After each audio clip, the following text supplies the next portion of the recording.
Setelah kejadian rukyah malam itu, Dinda jadi lebih pendiam. Bahkan, chat dari gue sempet gak dibales selama 2 hari penuh.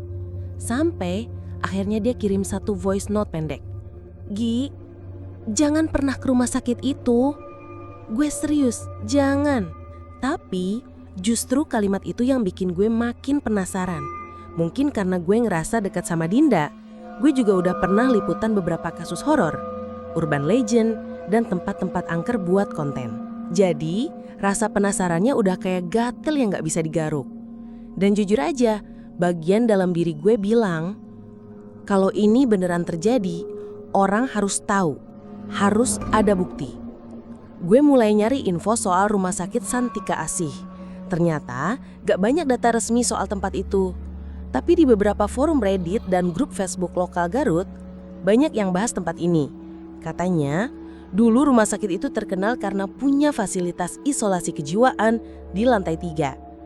Tapi setelah kebakaran besar tahun 2009, semua pasien dan staf dilaporkan tewas. Tapi anehnya, nggak ada pemberitaan resmi. Kayak semua ditutup-tutupi. Satu-satunya catatan yang gue temuin cuma satu baris dari blog pribadi dokter jaga yang pernah kerja di sana. Pasien 309 tidak pernah terdata secara resmi. Tapi dia yang terakhir keluar dari ruang isolasi sebelum api membakar semuanya. Kalimat itu aja udah cukup bikin tengkuk gue dingin. Akhirnya gue mutusin buat datang sendiri. Sendirian, tanpa bilang ke Dinda. Karena gue tahu dia pasti bakal ngelarang. Hari Jumat sore, gue berangkat pakai motor ke arah kebun teh tempat rumah sakit itu berada.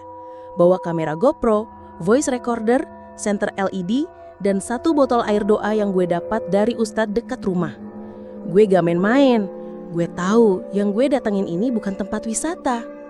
Pas sampai di depan gerbang rumah sakit itu, suasananya udah beda banget. Dulu waktu Dinda cerita, dia bilang bangunannya tua dan ditinggalin. Tapi sekarang tempat itu kayak diem. Bukan cuma sepi, tapi diem dalam arti aneh. Kayak ada sesuatu yang menunggu. Gue parkir motor agak jauh, lalu jalan kaki sambil nyalain kamera. Gerbangnya dikunci rantai, tapi ada lubang di pagar samping yang cukup buat orang dewasa nyelip masuk. Begitu kaki gue minjik lantai depan rumah sakit itu, udara langsung berubah. Bukan cuma dingin, tapi berat. Langkah kaki gue masuk ke lorong depan yang masih sama kayak di cerita Dinda. Meja resepsionis penuh debu.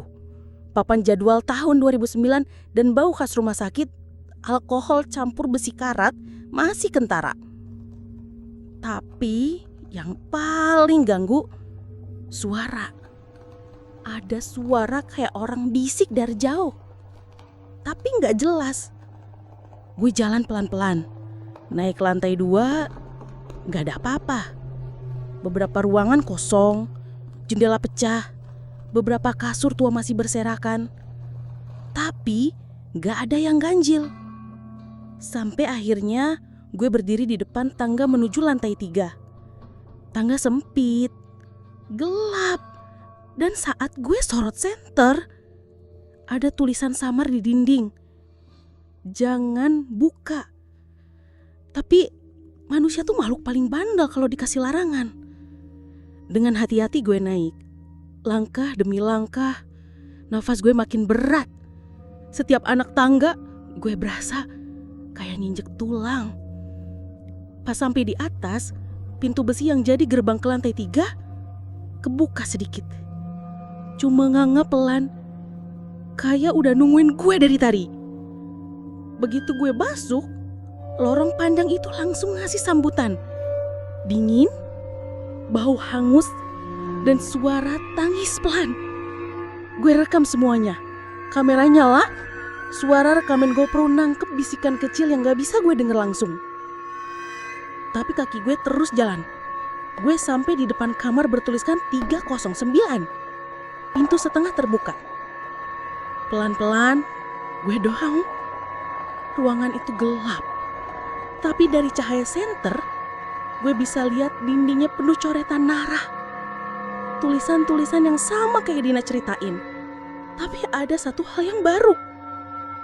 Di lantai ada kasur besi tua. Dan di atas kasur itu ada seseorang. Badannya kaku, bungkuk, rambutnya panjang banget menutupi wajah. Tangannya kurus, pucat, dan bergerak pelan. Gue langsung panik, mau mundur, tapi pintu kamar 309 nutup sendiri dengan suara keras. Gue lempar air doa ke arah makhluk itu sambil baca doa yang gue hafal. Makhluk itu berhenti gerak. Tapi dari balik rambutnya terdengar suara yang sangat pelan. Nyaris berbisik. Kamu bukan yang kami tunggu. Tapi kamu akan gantiin dia.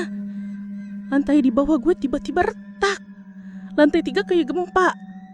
Gue teriak, gedor pintu, tapi pintu gak kebuka. Suara tawa mulai muncul dari lorong. Tawa kecil, banyak, kayak banyak pasien yang udah gila. Tapi tiba-tiba semua jadi hening. Pintu kamar terbuka sendiri. Gak tahu kenapa. Gak ada angin, gak ada yang dorong. Tapi gue langsung lari keluar turun tangga tanpa mikir. Gak peduli kaki keseleo, dada sesek. Semua insting gue teriak. Keluar, keluar sekarang. Begitu sampai di luar bangunan, gue langsung muntah. Dan dari jauh, gue dengar suara tangisan satu orang. Lalu berubah jadi tangisan banyak orang dari seluruh lantai rumah sakit itu. Malam itu, gue gak langsung pulang. Gue nginep di rumah saudara di Garut kota. Dan baru balik ke Bandung keesokan harinya. Tapi satu hal yang bikin gue nyesal banget adalah waktu buka hasil rekaman GoPro. Semua video yang gue rekam dari awal sampai akhir gelap total. Padahal kameranya nyala, baterai penuh, tapi gak ada gambar. Cuma ada audio. Dan audionya berisi satu suara yang terus diulang dari awal sampai akhir video. Dinda belum selesai. Kamu sekarang gantinya. Setelah 2 hari tanpa kabar, Anggi akhirnya ngehubungin gue. Suaranya berat, kayak orang lagi demam tinggi atau baru bangun dari mimpi buruk. Dia bilang cuman, "Din, lo benar. Tempat itu bukan rumah sakit. Itu kuburan." Gue langsung panik, apalagi dia cerita kalau dia nekat ke sana sendiri, malam-malam pula. Dan katanya dia masuk ke lantai 3. Gue cuma bisa nangis dengar ceritanya. Tapi waktu gue tanya detailnya, dia bilang gak bisa ceritain semuanya. Tapi mulai sekarang, jangan pernah sendirian di malam hari. Lo harus mulai baca doa tiap malam dan jaga cermin di kamar lo. Gue gak ngerti kenapa harus jaga cermin. Tapi malam itu firasat gue buruk banget. Parahnya lagi, sejak kejadian Rukia itu, kondisi gue gak pernah balik normal. Kepala sering berat, mimpi buruk setiap malam, dan setiap kali tidur, gue merasa kayak ditarik ke satu ruangan gelap yang dingin banget. Malam-malam selanjutnya makin aneh. Setiap jam 3 pagi, gue selalu kebangun. Gak pernah telat 1 menit pun. Selalu jam 3 lewat 00. Pas bangun, kamar gue bau gosong. Dan ada suara langkah kaki dari arah dapur. Tapi pas dicek, gak ada siapa-siapa. Sampai satu malam, gue bangun dengan rasa keringat dingin dan jantung deg-degan gak karuan. Karena di ujung tempat tidur gue, ada seseorang duduk membelakangi gue. Rambutnya panjang, bajunya putih, penuh noda hitam. Dan dia nangis. Suaranya kecil banget, tapi nyaris identik sama suara yang gue denger waktu malam-malam pertama kerja di RS Santika Asih dulu. Gue gak bisa teriak, gak bisa gerak, kayak tubuh gue dikunci. Dia berbalik pelan, tapi mukanya gak ada, gak punya mata, hidung atau mulut. Cuma kulit pucat yang kayak meleleh. Tapi dari wajahnya, gue bisa ngerasa dia marah. Setelah itu, semuanya gelap. Gue kebangun pagi-pagi dengan kepala nyut-nyutan. Tapi ada satu hal yang langsung bikin gue merinding. Cermin di kamar gue retak. Padahal sebelumnya nggak ada masalah. Pecahnya dari dalam, kayak ada yang mukul dari balik cermin. Gue langsung kepikiran kata-kata Anggi soal cermin. Malam berikutnya, gangguan itu makin parah. Gue mulai ngeliat bayangan-bayangan lewat di lorong rumah gue. Kadang muncul dari kamar mandi, kadang dari belakang kulkas. Gue sempat rekam pakai HP, dan pas dicek, ada siluet tinggi banget berdiri di pojok dapur. Cuma diem ngeliatin kamera. Temen kos gue yang satu lagi, Tika, sampai ikut ngerasa gak nyaman. Dia bilang, "Din, lo bawa sesuatu dari tempat itu ya?" Tapi gue gak berani jawab. Karena jawaban sebenarnya, bahkan gue sendiri juga gak tahu. Gue jadi sering dapat mimpi yang sama. Gue ada di lorong RS Santika Asih, sendirian. Di ujung lorong, ada satu kamar dengan lampu merah yang nyala sendiri. Setiap kali gue buka pintunya, isinya selalu beda. Kadang kasur penuh darah, kadang cuma kursi roda yang goyang sendiri.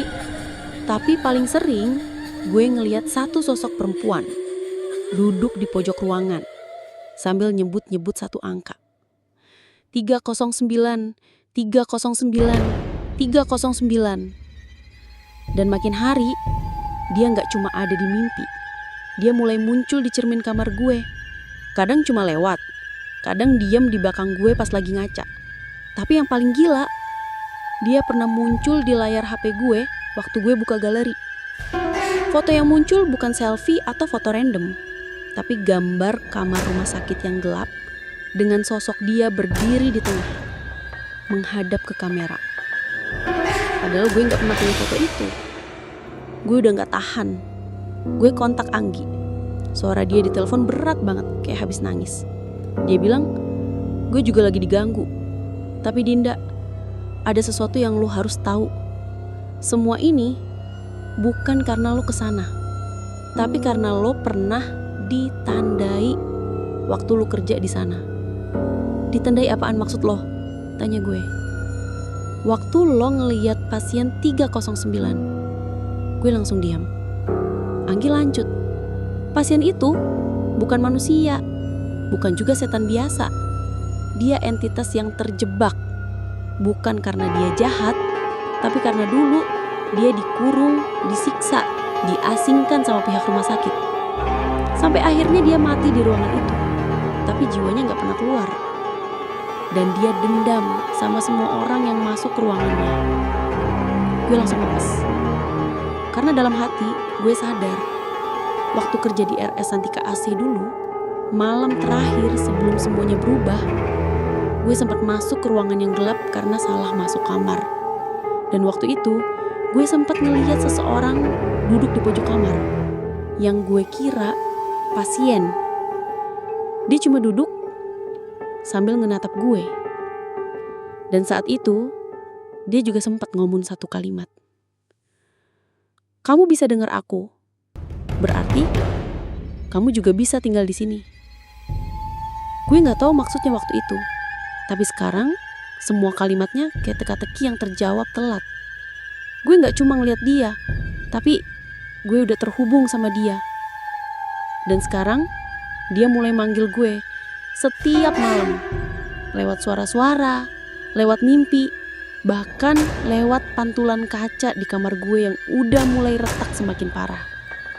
Dan malam itu, gue coba ngaca untuk terakhir kalinya. Yang gue lihat bukan diri gue. Setelah semua kejadian aneh itu, gue sama Anggi akhirnya sepakat buat nyari tahu lebih jauh tentang sejarah RS Santika Asih. Kita udah gak bisa cuma nunggu atau pura-pura gak terjadi apa-apa. Karena setiap malam, gangguan makin nyata. Bahkan, Anggi cerita kalau dia sempat mimisan saat tidur dan pas bangun, lantai kamarnya kayak bekas diinjak lumpur. Padahal dia tidur sendirian dan kamar dikunci dari dalam. Gue dan Anggi coba cari arsip di internet. Tapi anehnya, semua data tentang rumah sakit itu minim banget. Nggak ada artikel, nggak ada berita resmi, bahkan nggak terdaftar di sistem rumah sakit nasional. Seolah-olah tempat itu nggak pernah ada secara legal. Sampai akhirnya, Anggi dapat info dari salah satu kenalan lamanya yang kerja di Dinas Kesehatan Kabupaten. Lewat bisikan pelan, orang itu bilang, Kalau kalian mau tahu soal RS Santika Asih, cari Bu Mirna. Dia perawat senior terakhir yang kerja di sana sebelum rumah sakitnya ditutup tahun 2009. Tapi sekarang dia udah tinggal di tempat terpencil, di pinggiran hutan, di daerah Cikandang. Gue dan Anggi langsung berangkat hari itu juga. Naik motor, menyusuri jalan yang makin lama, makin sempit, berlubang, dan akhirnya cuma bisa dilewatin satu kendaraan. Hutan di kanan kiri, sunyi banget, gak ada sinyal. Langit pun mendung padahal belum sore. Kita nemuin rumah kayu yang ditutupi pagar bambu setinggi dada orang dewasa. Ada sesajen di depan gerbang, lengkap dengan bunga melati, dupa, dan keni air. Rumah itu kecil, tapi terasa berat. Udara di sekitarnya lembab, angin hampir gak ada, tapi hawa dingin menusuk tulang. Gue sempat ragu mau masuk, tapi Anggi ketok pintu pelan. Beberapa menit kemudian keluar seorang wanita tua, pakai kerudung abu-abu, badannya kecil, tapi matanya tajam banget. Seakan tahu kenapa kita datang. Kalian dari RS itu ya? Katanya datar. Gue dan Agi saling pandang. Belum sempat ngomong, Bu Mirna nyuruh kita masuk. Rumahnya gelap, tirai ditutup semua. Dan tiap sudut ruangan ada botol kecil berisi air dan bunga. Di tengah ruang tamu ada rak kecil berisi foto-foto kuno, termasuk salah satu foto besar, foto staf dan pasien rumah sakit itu. Dan dari situ semuanya mulai kebuka. RS Santika Asih dulunya bukan rumah sakit umum. Itu tempat rehabilitasi jiwa dan korban trauma. Banyak pasien yang gak tercatat identitasnya, dianggap buangan. Bahkan ada yang dikurung karena keluarganya malu. Kata Bu Mirna pelan. Dia nunjuk ke satu wajah dalam foto. Seorang perempuan muda yang duduk di kursi roda. Rambut panjang, matanya kosong, bibirnya digigit seakan menahan sesuatu. Dan nama di bawah fotonya 309. Iya, satu-satunya pasien yang gak pernah dijenguk. Datang dalam kondisi diam, gak ngomong sepatah kata pun. Tapi kadang suka nulis angka 309 di dinding kamarnya. Sampai akhirnya dia hilang, dan seminggu kemudian kamar itu jadi dingin, listrik selalu padam, dan perawat yang masuk ke sana jatuh sakit semua. Gue ngerasa napas gue mulai berat. Itu wajah yang sama persis kayak yang gue lihat di mimpi. Wajah yang muncul di cermin kamar gue, yang nangis tengah malam di pojok tempat tidur. Dia bukan orang jahat, tapi jiwanya terperangkap. Rumah sakit itu gak pernah kasih dia perawatan. Mereka malah kurung dia, tusuk-tusuk pakai jarum, karena dianggap kerasukan. Padahal dia cuma trauma berat. Tapi semua itu dilanggar. Dan sekarang semua yang pernah masuk ke kamar 309 pasti ketempelan. Gue langsung panik. Bu, saya sempat masuk kamar itu, tapi gak lama, cuma sebentar. Bu Mirna ngangguk pelan. Kalau kamu sempat dengar dia ngomong, itu berarti kamu udah nyambung sama dunianya. Ya udah nempel. Dia lagi nyari badan baru buat hidup, karena jiwanya belum selesai. Anggi nanya, terus gimana cara nyelamatin Dinda? Bu Mirna bangkit dari duduknya. Dia masuk ke dapur, terus keluar bawa kotak kecil dari kayu. Isinya benda-benda aneh. Segumpal rambut hitam, potongan kuku, dan kain putih yang udah kering kayak kulit. Dia bilang, satu-satunya cara, Dinda harus kembali ke ruangan itu dan hadapi dia. Tapi jangan sendirian, dan jangan bawa benda apapun dari luar. Semua harus dilepas, termasuk niat jahat atau rasa takut. Gue langsung nolak. Enggak bu, saya udah gak kuat. Saya bahkan gak bisa tidur normal lagi. Tapi Bu Mir gak cuma bilang pelan. Kalau kamu gak kesana, maka tiap malam dia akan makin dekat, makin kuat. Sampai akhirnya kamu bukan Dinda lagi. Dan di detik itu juga gue sadar ada satu waktu di malam hari, pas gue ngaca di cermin, pantulan gue udah gak senyum, tapi tetap tatap mata gue lama, seakan nunggu gilirannya untuk keluar.